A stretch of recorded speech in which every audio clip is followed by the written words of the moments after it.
Welcome to my channel. Join me and settle into a comfortable position. Allow yourself to release the weight of the day. This is not a story told in haste. It is a story designed to accompany you gently, unfolding at its own pace like the steady rhythm of waves against a quiet shore.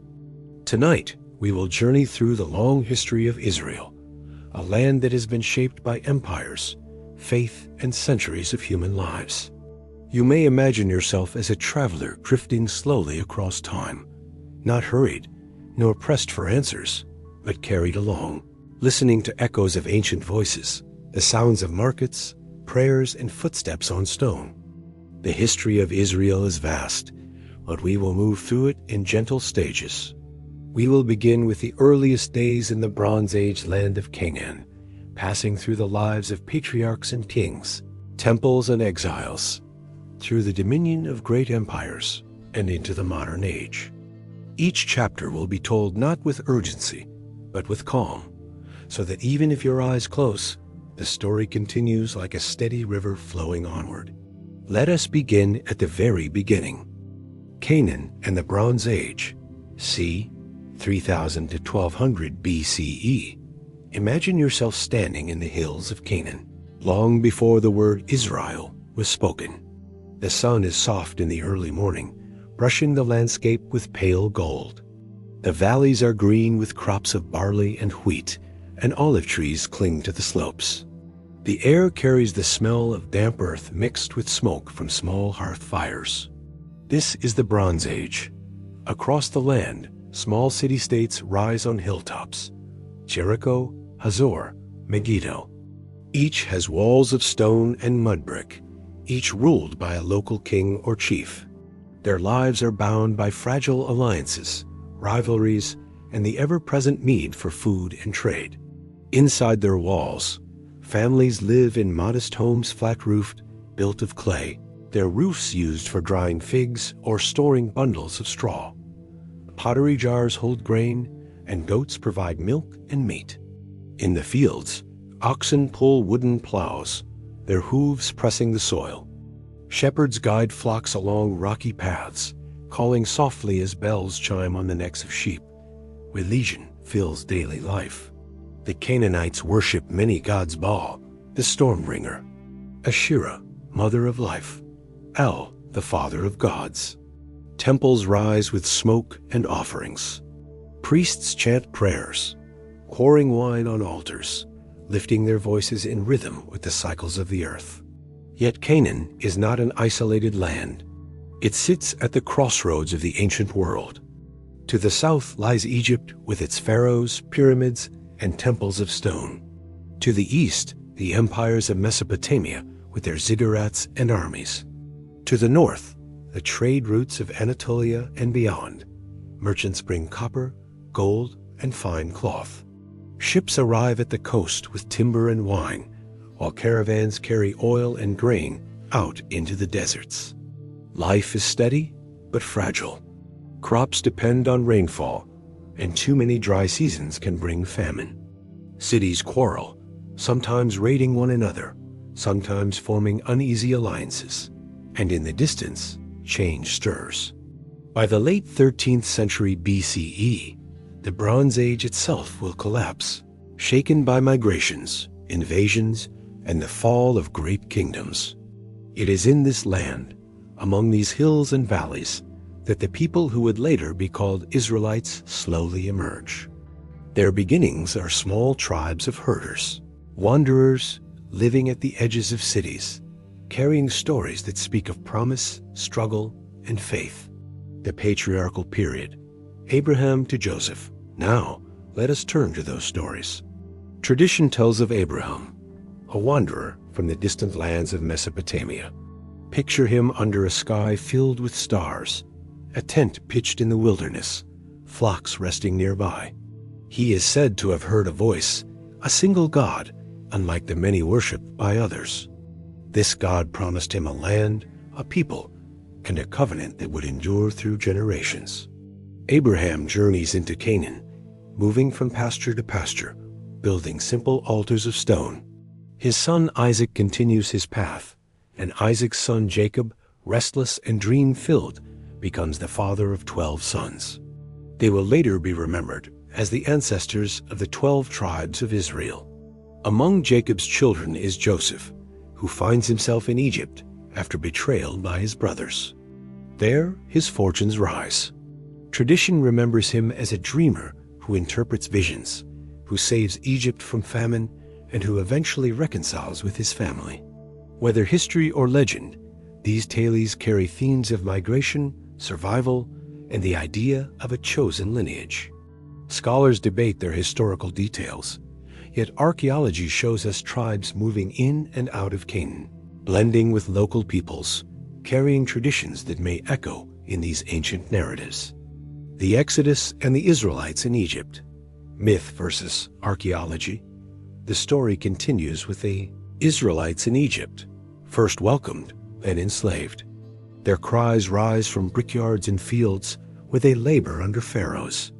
It is here that Moses appears. Imagine him standing before the Nile, the waters gleaming in the sun. Raised in the palace yet tied to his people, he becomes the leader who calls them to freedom. The Exodus is remembered as a moment of divine deliverance. Plagues, seas parted, a people walking into the wilderness. Archaeologists have searched for evidence of this journey. No direct records have yet been found of vast migrations. And yet, memory can preserve truths even when details blur. Some scholars suggest that small groups may have escaped Egypt, joining tribes in Canaan, bringing with them a new vision of one God and stories of liberation. In the wilderness, the people are said to wander for 40 years. They survive on manna, drink from rocks, and carry with them the 10 Commandments laws inscribed on stone, shaping their covenant forever. This period, half historical puzzle and half sacred memory, becomes the heart of Israel's story of identity. Conquest of Canaan and the period of the judges from the wilderness, the Israelites enter Canaan. The biblical accounts describe conquest walls falling, cities taken. Archaeology paints a subtler picture. Instead of one sudden invasion, it seems there was a gradual process. Tribes settling, merging, sometimes fighting, sometimes absorbing older communities. During this time, there is no king. Leadership is loose, tribal, and often temporary. When crisis comes, a judge arises: Deborah, wise and resolute; Gideon, who rallies tribes against invaders; Samson, fierce but flawed. Their stories are a mixture of memory and legend, reflecting the struggles of small groups trying to survive among greater powers. Daily life remains simple: fields, flocks, small villages built of stone and mud. But beneath the surface, the idea of one God becomes stronger, setting the Israelites apart from their neighbors. The united monarchy, Saul, David, and Solomon, c. 1050 to 930 BCE. Over time, the tribes grow weary of disunity. They desire a king to unite them. The first is Saul, chosen reluctantly, leading armies against the Philistines. His reign is troubled, ending in despair. Then comes David, a shepherd, a warrior, a poet. Picture him playing a harp beneath the stars, or leading his men through rocky hills. He conquers Jerusalem, making it his capital. The city, perched on its ridge, becomes the center of his kingdom. David is remembered not only for victories, but for songs that still echo in worship across the world. His reign is seen as the foundation of a golden age. His son Solomon follows, bringing wealth, trade, and alliances. He builds the first temple in Jerusalem, a place of worship filled with incense and gold. Pilgrims climb the hill to bring offerings, priests chant prayers, and the city glows with new importance. Yet even here, shadows appear. Heavy taxes and forced labor strain the people. Alliances with foreign powers bring both prosperity and unrest. The divided kingdom, Israel north and Judah south. When Solomon dies, the kingdom fractures. In the north rises Israel, with its capital at Samaria. In the south, Judah, with Jerusalem at its heart. The north prospers at times, but is vulnerable, caught between empires. Prophets rise to speak against injustice and idolatry, voices like Elijah and Amos, calling for return to faith. The south remains smaller, but Jerusalem and its temple endure. Kings come and go, some faithful, others corrupt. The prophets of Judah, Isaiah, Jeremiah, Micah, warn of danger, but also speak of hope and restoration. Daily life continues in both kingdoms. Markets filled with oil and wine, farmers tending terraces, children learning songs and prayers. Yet beyond their borders, Assyria and Babylon rise, watching, waiting. The time of independence grows short.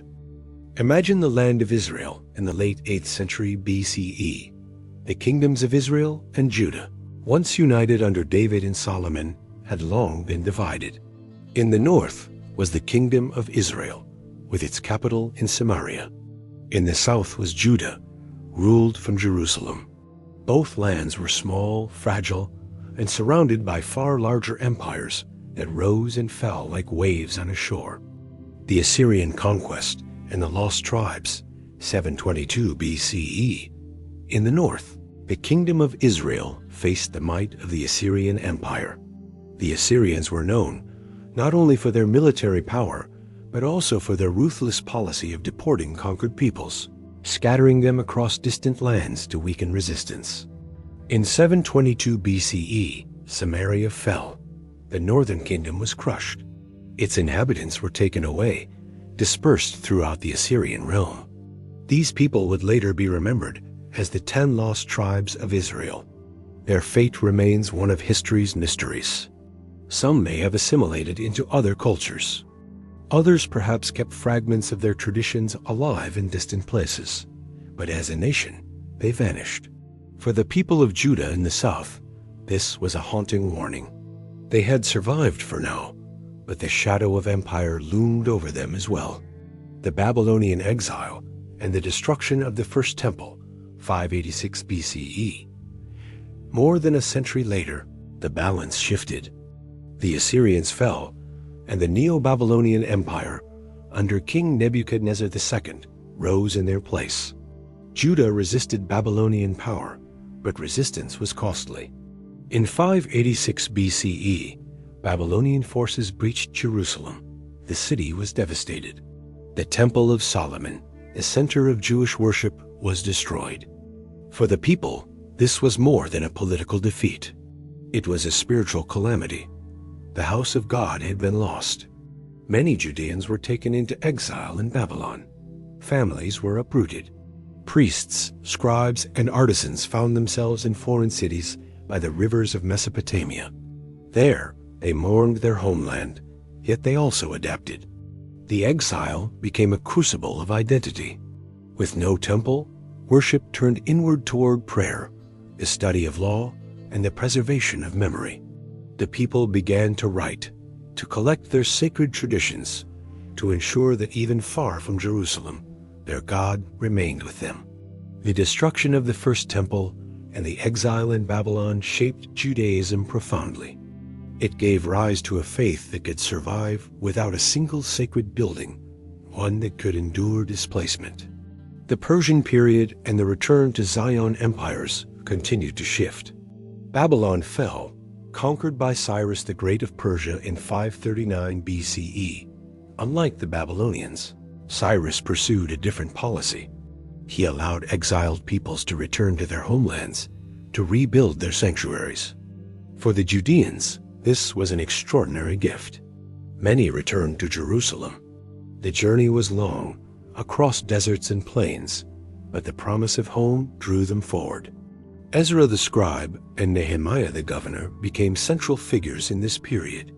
Ezra emphasized the study of Torah, while Nehemiah oversaw the rebuilding of Jerusalem's walls.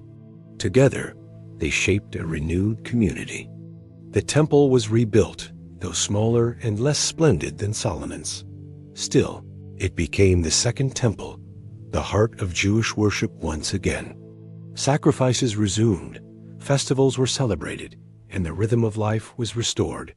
Yet life was not simple. Those who had remained in the land during the exile were not always welcoming to the returnees. There were disputes over identity, who was truly Jewish, who belonged, who did not. These tensions shaped the community for centuries. The Second Temple period, identity and survival. The Second Temple stood as a symbol of survival. But this was also a time of vulnerability. The land of Judah, now often called Yehud, under Persian rule, was a small province on the margins of a vast empire. The people lived under foreign governors, paid tribute, and had limited autonomy. And yet, in this constrained space, Jewish religion deepened. Priests organized rituals. Scribes recorded laws. Festivals like Passover, remembering the Exodus, took on renewed meaning in an age of exile and return. The Sabbath became a powerful institution. Weekly rest and worship that united the people no matter their circumstances. It was a fragile stability, but for a time it held. Greek rule and the Hellenistic influence. When the Persian Empire eventually declined, a new power arose in the West.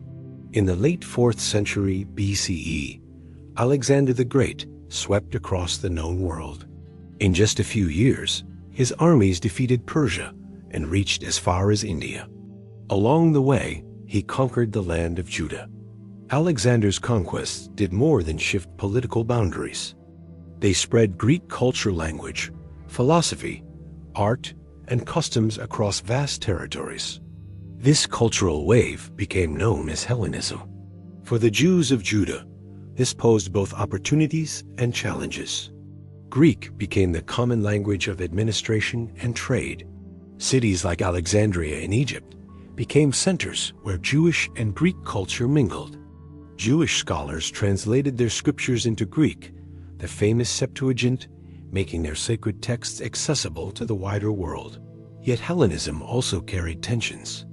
Gymnasiums, theaters, and pagan temples stood in sharp contrast to the traditions of Torah and Temple.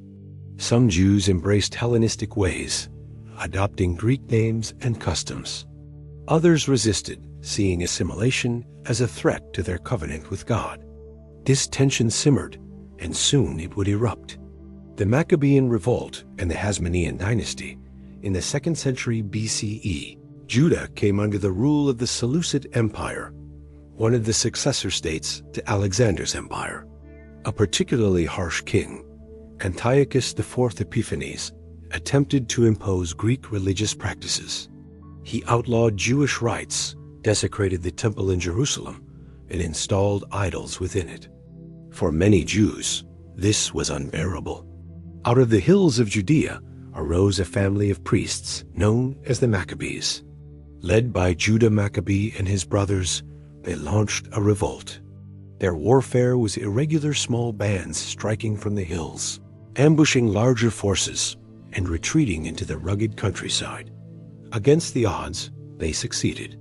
By 164 BCE, they had recaptured Jerusalem. They cleansed and rededicated the temple.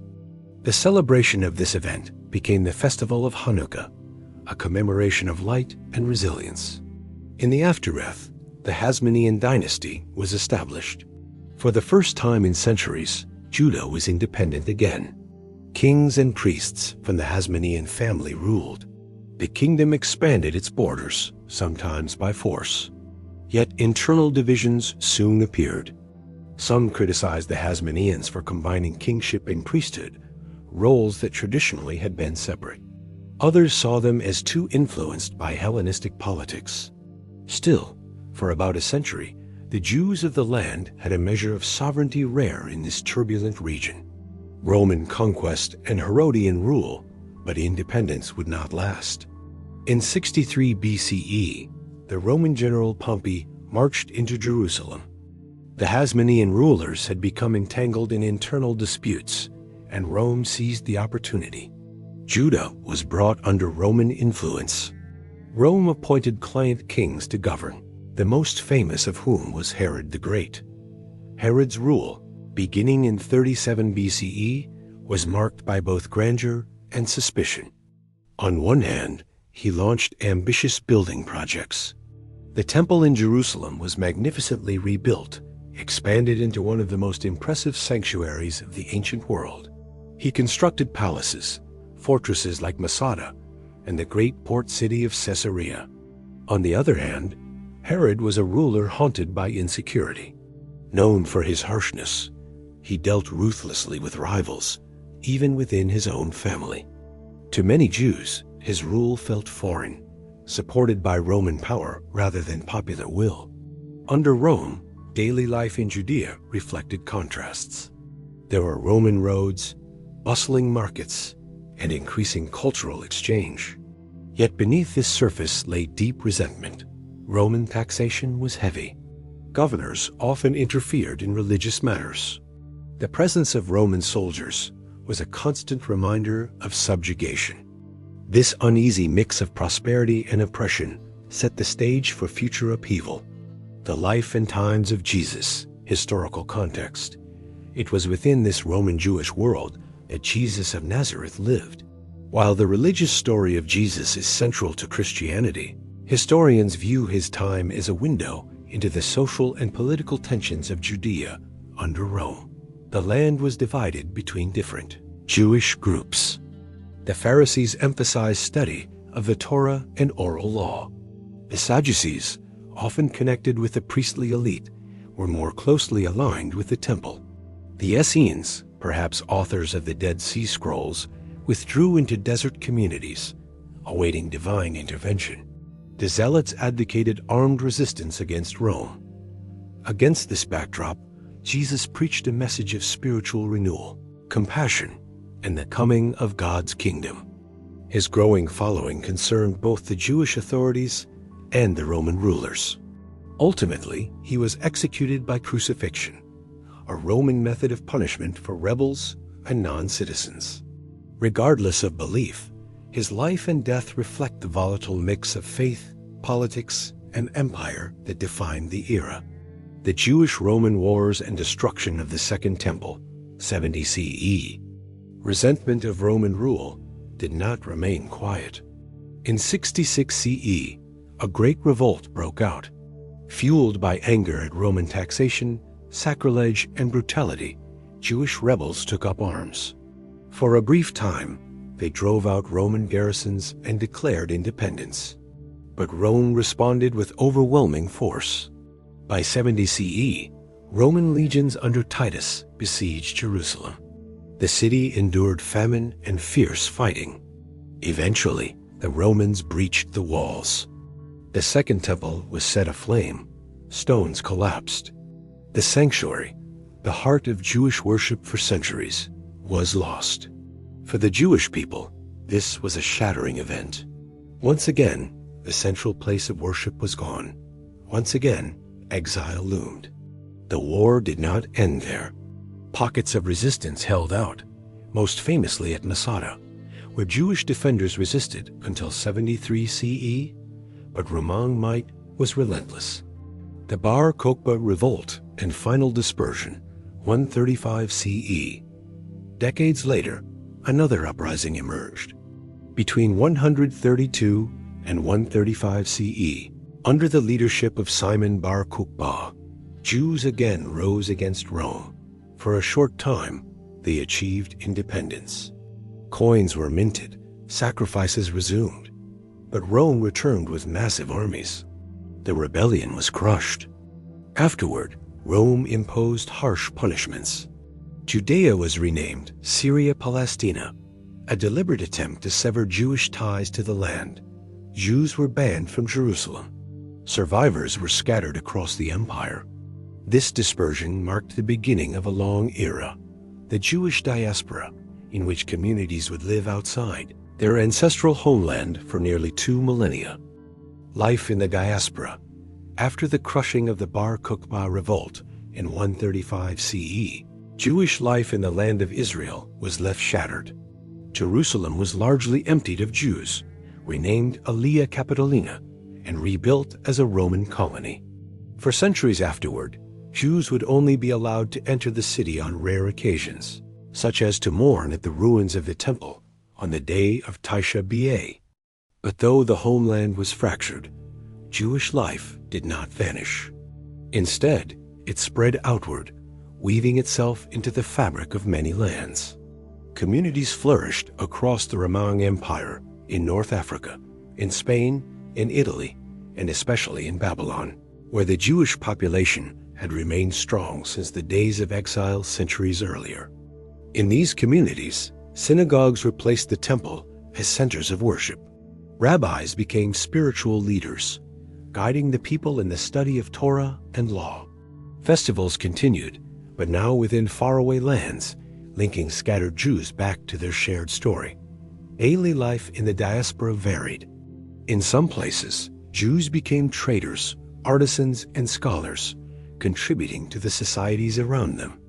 In others, they faced suspicion, heavy taxes, and restrictions. But across all these places, a sense of memory endured. The idea of Zion, the yearning for return, and the unbroken thread of identity. The Byzantine era, by the 4th century CE, the Roman Empire had shifted again. With the rise of Christianity, the empire became the Byzantine Empire, centered in Constantinople. For Jews in the land of Israel, this brought new challenges. Christianity, once persecuted, was now the official religion of the empire. Christian leaders often viewed Judaism as a rival faith that had rejected Jesus. As a result, laws were passed limiting Jewish rights. Synagogues were sometimes destroyed, and Jews were excluded from public office. Yet despite hardships, Jewish scholarship thrived in certain areas. In the Galilee, centers of learning developed. The Mishnah, a codification of Jewish oral law, had already been compiled around 200 CE now. In the centuries that followed, scholars worked on the Talmud, the vast compilation of discussions, debates, and interpretations of the law. In Babylon, the Babylonian Talmud emerged, eventually becoming the central text of Jewish life for centuries to come. Even in oppression, intellectual and spiritual life carried forward, keeping the traditions alive. Early Islamic conquest, 7th century CE. In the 7th century, a new power arose, the Arab Muslim armies that spread swiftly across the Middle East. Within decades, they conquered Jerusalem, taking it from the Byzantines in 638 CE. For Jews, this marked a turning point. Under Islamic rule, Jews were considered dhimmi people of the book. They were not equal citizens, but they were granted protection and allowed to practice their faith in exchange for a tax. Compared to Byzantine hostility, many Jews experienced Islamic rule as a relative improvement. Jewish communities in Jerusalem, Tiberias, and elsewhere began to revive. The Temple Mount, long in ruins, now became the site of new Islamic shrines, the Dome of the Rock, and the Al-Aqsa Mosque. Life under Islam varied depending on rulers and local conditions. In some times and places, Jews were integrated into the economy, serving as merchants, physicians, and translators. In others, they faced discrimination, forced conversions, or restrictions. Yet broadly, Jewish culture coexisted within the wider Islamic world, contributing to philosophy, science, and literature. Crusader Domination 109-91291. In 1099, the First Crusade swept into Jerusalem. Crusaders, seeking to reclaim the Holy Land for Christianity, captured the city with devastating violence. For both Jews and Muslims, it was a time of massacre and loss. Jewish synagogues were burned and communities were slaughtered. For nearly 2 centuries, Crusader rule brought instability. Jewish presence in Jerusalem was minimal, though some communities persisted in Galilee and along the coast. The period left deep scars, but also demonstrated the resilience of those who survived. Eventually, Muslim forces under Saladin retook Jerusalem in 1187, restoring more stable conditions for Jewish and Muslim residents. The Crusader presence dwindled, finally ending in 1291. Mamluk and Ottoman eras from the 13th to the early 16th century. The land fell under the control of the Mamluks, followed by the Ottomans. Under Ottoman rule, which began in 1517 and lasted for 4 centuries, Jewish life in the land slowly revived. The Ottomans allowed Jews fleeing persecution in Europe, especially from Spain after the expulsion of 1492, to settle in their territories. Many of these Sephardic Jews found new homes in cities like Safed in Galilee, which became a center of mysticism and Kabbalah. Safed produced towering figures like Rabbi Isaac Luria, whose teachings on Jewish mysticism influenced communities across the diaspora. The printing press brought Jewish texts to wider audiences, and trade networks connected Jews in the Ottoman Empire to those in Europe and beyond. In Jerusalem, the Jewish population remained small but persistent. Pilgrims came to pray at the Western Wall, the last remnant of the temple complex. Though often poor and subject to high taxes, the community kept a continuous presence. By the 19th century, the Jewish community in Palestine numbered in the tens of thousands. The land itself was sparsely populated and largely rural. Yet change was coming, driven by global events and new movements that would transform Jewish history once again. By the 19th century, Jewish life had become truly global, shaped by centuries of exile and adaptation. In Europe, Jews lived under very different conditions depending on the region. In Western and Central Europe, especially in countries like France and Germany, emancipation movements brought more rights and social integration. Jews entered universities, contributed to the arts and sciences, and became part of the broader cultural fabric.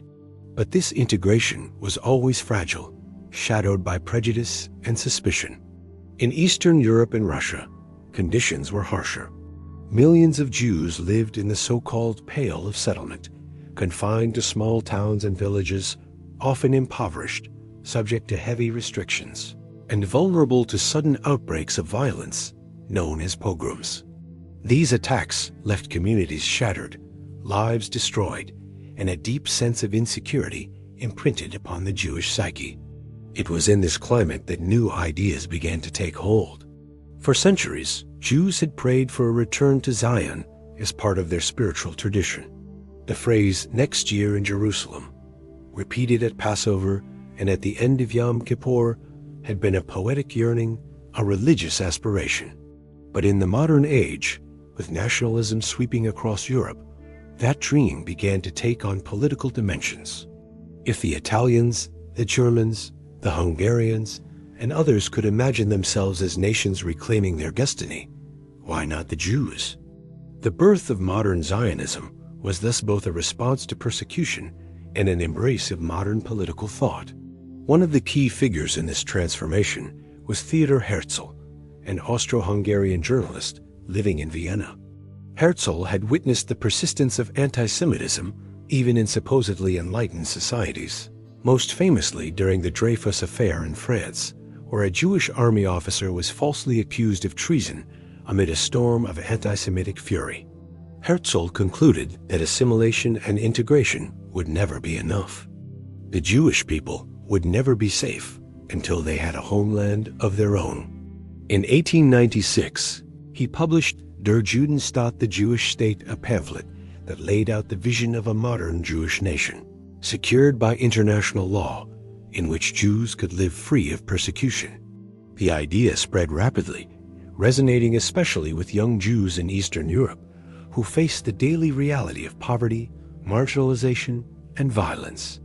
Many began to envision a practical return to the land of their ancestors, not only as a refuge, but as a place where they could build a new kind of society.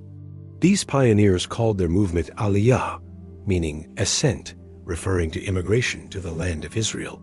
The first Aliyah began in the 1880s, with small groups of settlers arriving in Ottoman Palestine. They established farming communities, often under extremely harsh conditions. The soil was difficult, malaria spread through the lowlands, and resources were scarce. But they persevered, driven by both necessity and idealism. These early settlers planted the seeds of what would become the modern Jewish presence in the land. Meanwhile, the world around them was shifting. The Ottoman Empire, which had ruled Palestine since the 16th century, was weakening.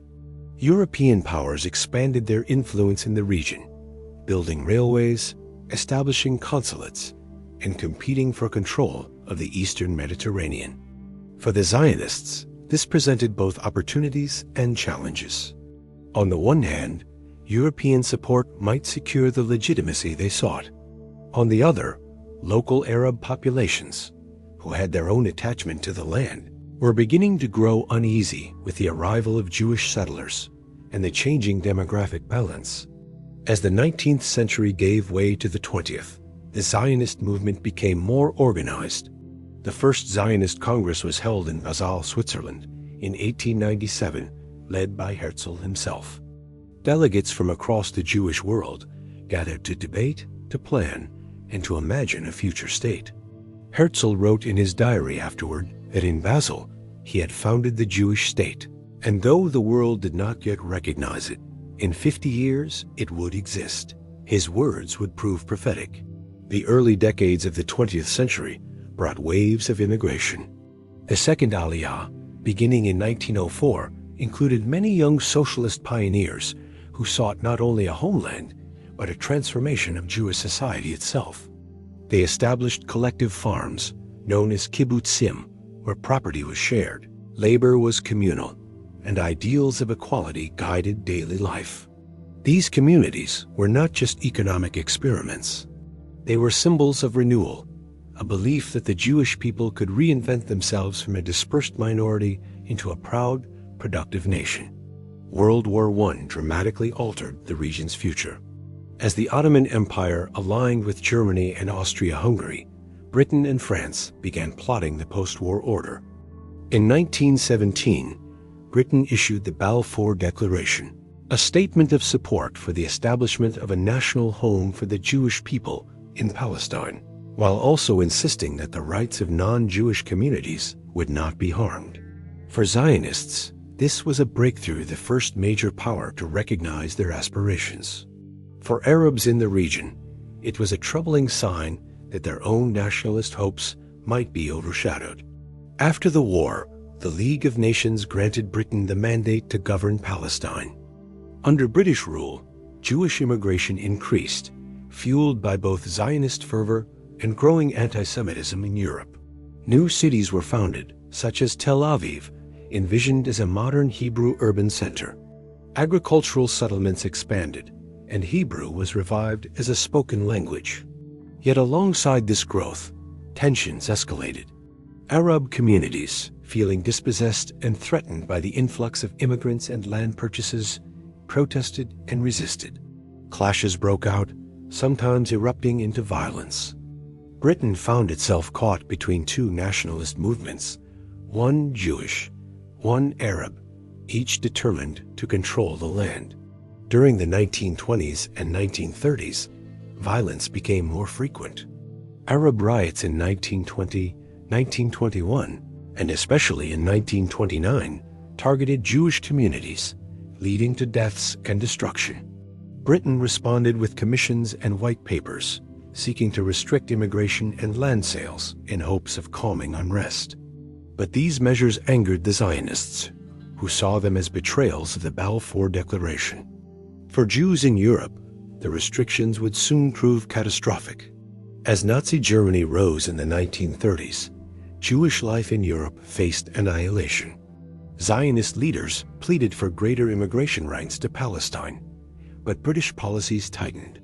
By the late 1930s, as the Holocaust unfolded, millions of Jews were trapped in Europe with no refuge. Underground organizations began organizing illegal immigration, smuggling ships across the Mediterranean despite British patrols. These efforts, often desperate and perilous, became symbols of resistance to both Nazi extermination and British obstruction. The Holocaust itself transformed the urgency of Zionism. 6 million Jews were murdered, entire communities erased. For survivors, the idea of rebuilding life in Europe seemed impossible. Palestine, despite its difficulties, represented hope, continuity, and renewal. World opinion, shaken by the revelations of genocide, became more sympathetic to Jewish claims. After World War II, tensions in Palestine reached breaking point. Jewish militias, such as the Haganah, Irgun, and Lehi, clashed with both Arab fighters and British authorities. Acts of sabotage, assassinations, and bombings underscored the desperation of the time. Britain, exhausted and unable to manage the growing conflict, turned the question of Palestine over to the newly formed United Nations. In 1947, the UN proposed a partition plan dividing the land into separate Jewish and Arab states, with Jerusalem placed under international administration. The Jewish leadership accepted the plan, despite misgivings about borders and the exclusion of Jerusalem.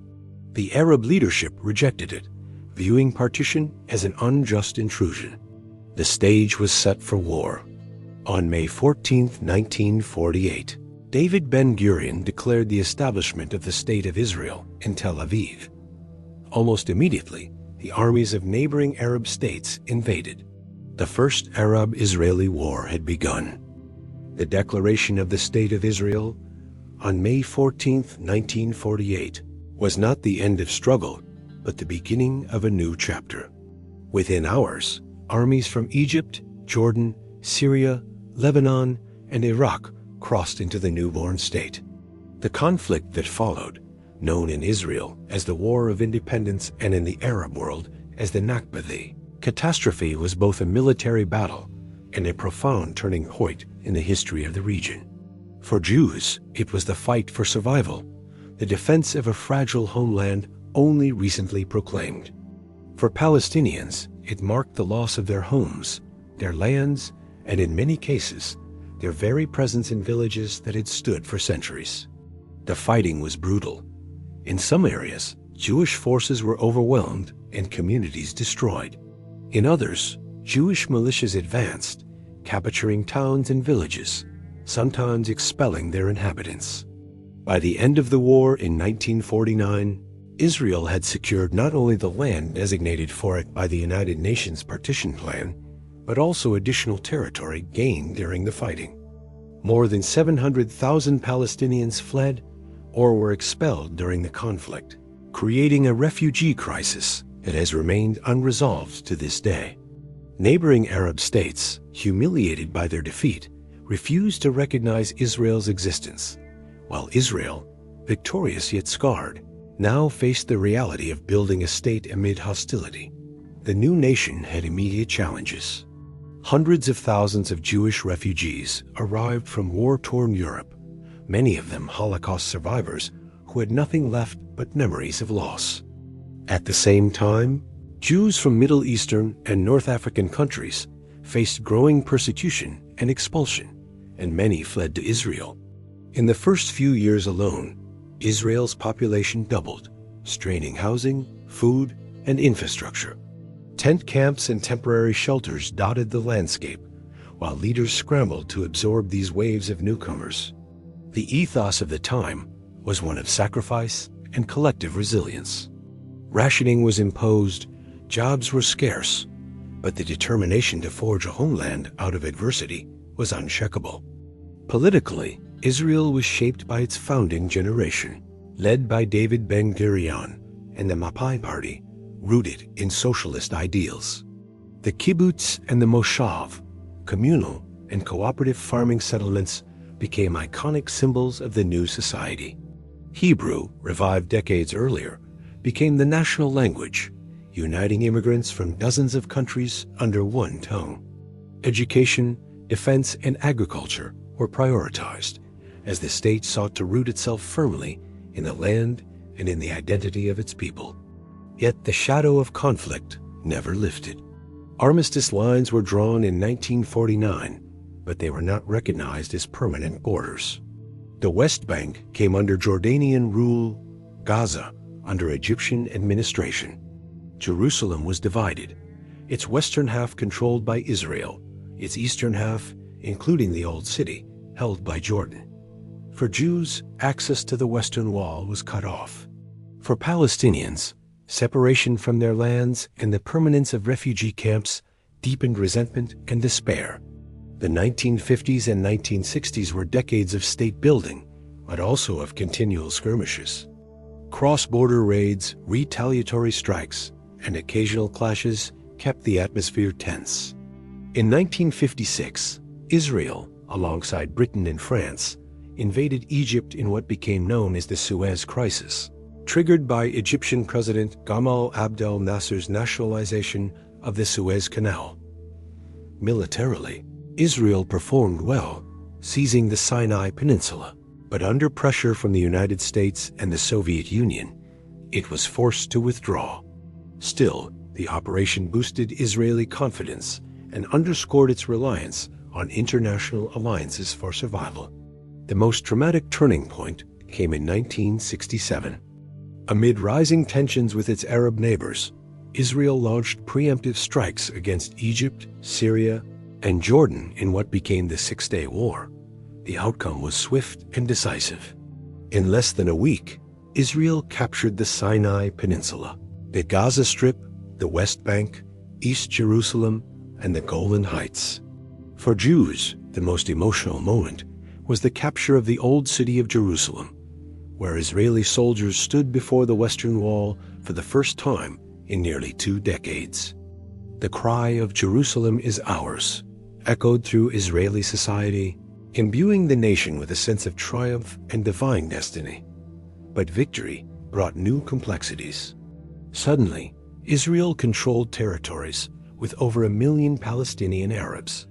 The question of what to do with these lands, whether to annex them, return them, or negotiate, became one of the central dilemmas of Israeli politics. For Palestinians, the war deepened the sense of dispossession, fueling nationalist movements and laying the groundwork for future uprisings.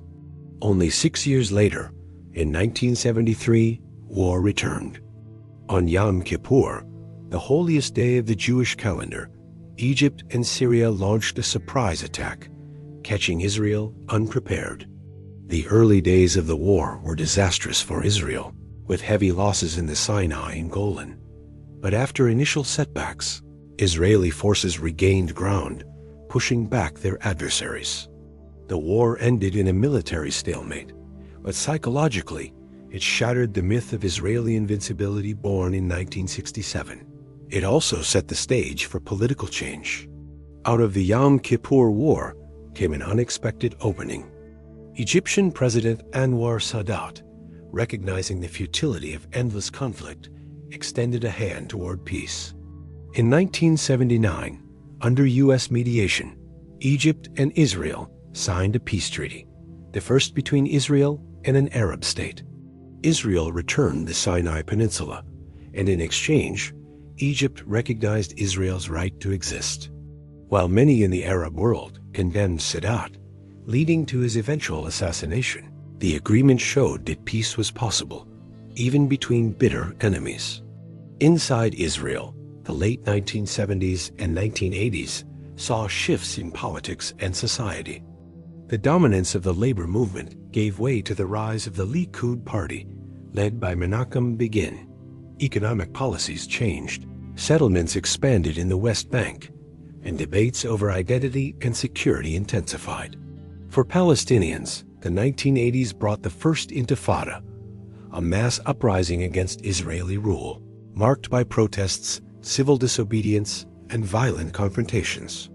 Images of stone-throwing youths facing heavily armed soldiers circulated worldwide, transforming global perceptions of the conflict. The 1990s seemed to offer a glimmer of resolution. The Oslo Accords, signed between Israeli leaders and the Palestinian Liberation Organization under Yasser Arafat, promised mutual recognition and a pathway to a two-state solution. For a moment, hope spread that decades of hostility might finally give way to coexistence. Yet the optimism was fragile. Assassinations, terrorist attacks, and political opposition on both sides eroded trust. The assassination of Prime Minister Yitzhak Rabin in 1995 by a Jewish extremist opposed to the peace process dealt a devastating blow. The early 2000s saw hope's collapse into renewed violence. The Second Intifada erupted, far bloodier than the first, with suicide bombings, military incursions, and widespread casualties. Israel built a separation barrier in the West Bank, justified as a defense against terrorism, but criticized as a land grab. The rift between Israelis and Palestinians deepened further as mutual distrust hardened into lasting bitterness. At the same time, Israel transformed internally. Its economy shifted from agriculture and heavy industry toward technology, making it one of the world's leaders in innovation and startups. Tel Aviv blossomed into a vibrant cultural hub. Waves of immigration, especially from the former Soviet Union, reshaped demographics and politics. Israel's military strength remained formidable, but its society grew more diverse, complex, and divided. The conflict with Palestinians, however, remained unresolved. In 2005, Israel unilaterally withdrew from Gaza, dismantling settlements and pulling out its army. Yet the move did not bring peace. Soon after, Hamas took control of Gaza, and repeated cycles of conflict, rocket fire, and military operations followed. The Israeli-Palestinian struggle remained locked in stalemate, with each side entrenched in its narrative of suffering and justice. As the 21st century progressed, Israel found new dynamics at play. Relations with some Arab states quietly improved, driven by shared concerns over Iran and economic interests. In 2020, the Abraham Accords brought normalization agreements with the United Arab Emirates, Bahrain, Morocco, and Sudan, once unthinkable breakthroughs. Yet these diplomatic successes did not resolve the core conflict with the Palestinians, who continued to see themselves marginalized and denied statehood. Today, Israel stands as both a remarkable success and a nation in constant tension. It has built a thriving democracy, a powerful economy, and a resilient society from the ashes of exile and genocide. Yet it remains at the heart of one of the world's most intractable conflicts, its future tied not only to its own people, but also to the fate of Palestinians and the stability of the broader Middle East. The story of Israel is thus both triumphant and tragic, a testament to survival, innovation, and perseverance, but also a reminder of unresolved wounds and the heavy weight of history. The conflict between Israelis and Palestinians is not a single war, nor a single grievance, but rather a long and evolving struggle born out of displacement, nationalism, religion, and the collision of two peoples' aspirations on the same land. To understand it, one must trace it step by step, from the moment of Israel's founding in 1948 until the most recent clashes in Gaza and beyond. When Israel declared independence in May 1948, the Arab-Israeli war that followed left deep scars. For Jews, it was the war that secured statehood against overwhelming odds. For Palestinians, it was the Nakba, the catastrophe, when more than 700,000 people fled or were expelled, their villages emptied or destroyed. They believed they would return once the war ended, but instead found themselves in refugee camps in Lebanon, Syria, Jordan, Gaza, and the West Bank. Their displacement was not temporary. It became permanent, searing into collective memory the belief that a historic injustice had been done. For the first 2 decades of Israel's existence, Palestinians had little independent political voice. The West Bank was under Jordanian control, and Gaza under Egypt. Yet out of the refugee camps, a movement grew. In 1964, the Palestine Liberation Organization, or PLO, was formed, uniting various factions with the shared goal of liberating Palestine through armed struggle. Under Yasser Arafat, the PLO became both a guerrilla force and the symbol of Palestinian national identity. Hijackings, raids, and cross-border attacks into Israel made headlines, while Israeli reprisals struck PLO bases in Jordan and later in Lebanon. The Six-Day War of 1967 transformed everything. With Israel's victory, it gained control of the West Bank, Gaza Strip, East Jerusalem, and other territories. Overnight, Israel became the military ruler over more than 1 million Palestinians. For Palestinians, the occupation was a new form of dispossession, but also an opportunity. Now, Their demand for statehood had a concrete territorial base. For Israel, the lands were both a security buffer and, for some, a historic homeland.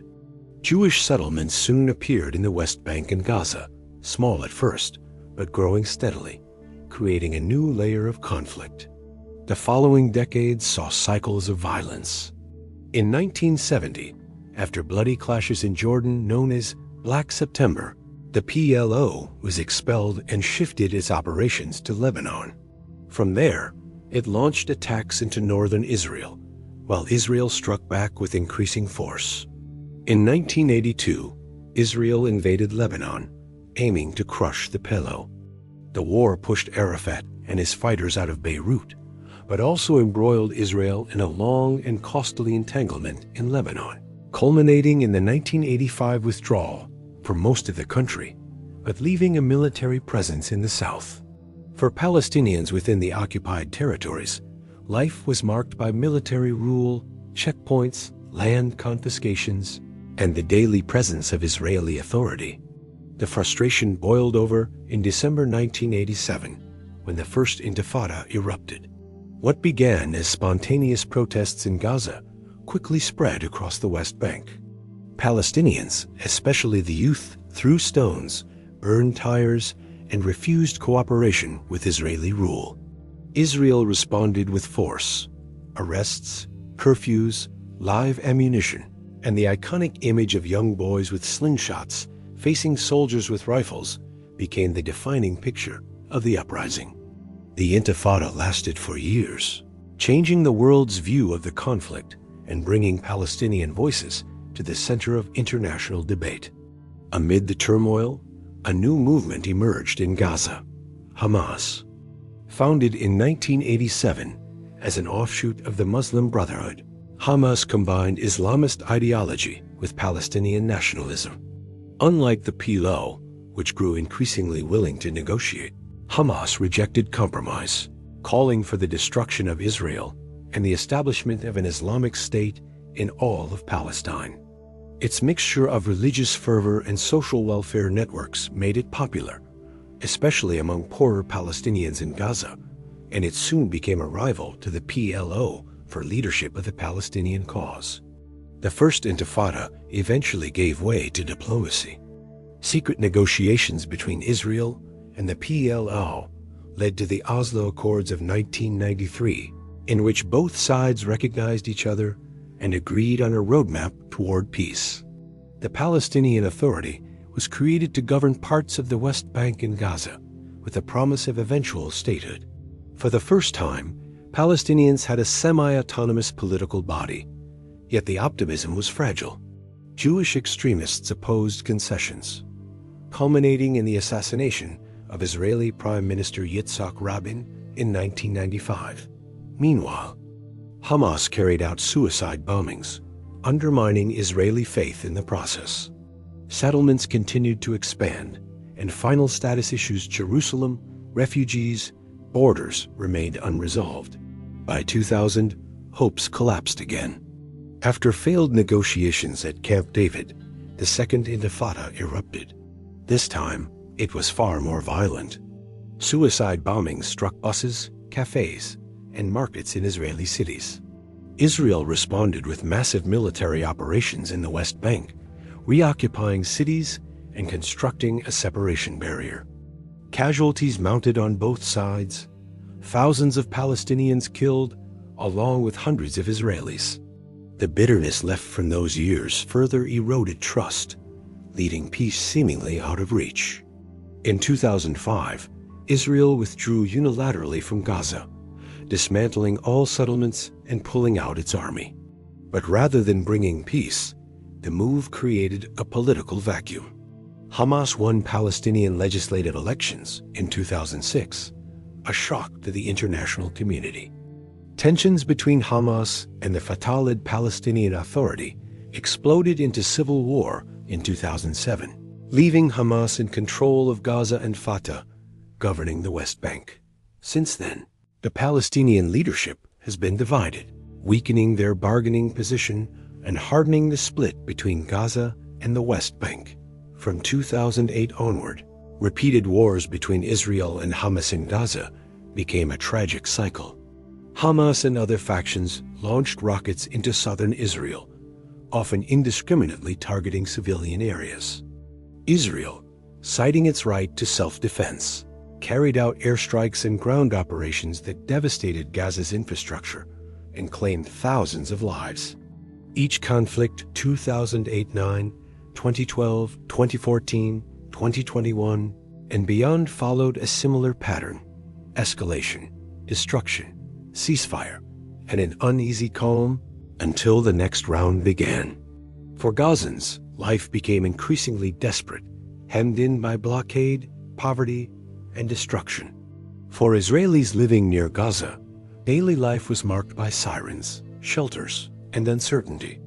In recent years, the conflict has also played out on the international stage. The Palestinian bid for recognition at the United Nations gained partial support, while some countries established closer ties with Israel, culminating in the Abraham Accords.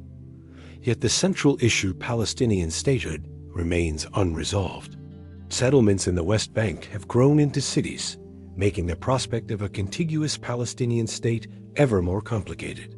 Jerusalem remains contested, holy to Jews, Muslims, and Christians alike, and a symbol of identity for both peoples. The most dramatic escalation came in October 2023, when Hamas launched a massive surprise attack into southern Israel. Militants crossed the border, killed civilians in towns and villages, and took hostages back into Gaza. The attack shocked Israel, triggering one of the deadliest wars in decades.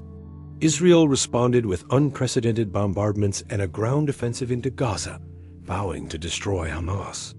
The humanitarian toll was immense: thousands killed, infrastructure destroyed, and international debate reignited over the ethics of war, occupation, and the rights of civilians. The conflict thrust the region back into global focus, reminding the world that despite decades of diplomacy and violence, the core grievances remain unresolved. The Israeli-Palestinian conflict then is not a frozen feud, but a living, evolving struggle, shaped by wars, negotiations, uprisings, and shifting politics. At its heart are two peoples with deep attachments to the same land, each with a history of suffering, each convinced of the justice of its cause. Attempts at peace have risen and collapsed, cycles of violence have hardened positions, and yet the question remains the same as it was in 1948. How can two nations share one homeland? Until that question finds an answer, the story continues, unfinished, heavy with history and the weight of generations.